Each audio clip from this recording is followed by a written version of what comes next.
ఢిల్లీలోని జంతర్ మంతర్ వద్ద సోమవారం జరిగిన నిరసన ర్యాలీలో హింసాత్మక ఘటనలపై ఢిల్లీ పోలీసులు గుర్తు తెలియని వ్యక్తులపై 10 ఎఫ్ఐఆర్లు నమోదు చేశారు. అల్లర్లు, పోలీసులపై దాడి, ప్రభుత్వ ఆస్తుల ధ్వంసం, అనుమతి లేకుండా డ్రోన్ వినియోగం, కుట్ర ఆరోపణలపై కేసులు నమోదు చేసినట్లుగా పోలీసులు తెలుపుతున్నారు.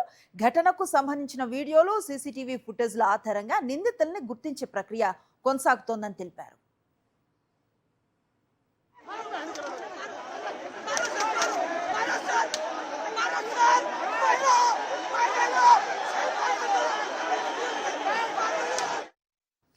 జంతర్ మంతర్ వద్ద జరిగిన ఘర్షణల్లో 118 మందికి పైగా ఢిల్లీ పోలీస్ సిబ్బంది, దాదాపు 60 మంది నిరసనకారులు గాయపడ్డట్లుగా పోలీసులు తెలిపారు.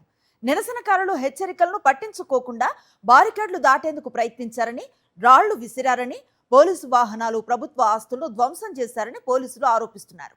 గాయపడ్డ వారిలో special commissioner, joint commissioner, additional commissioner స్థాయి అధికారులు కూడా ఉన్నారని తెలిపారు.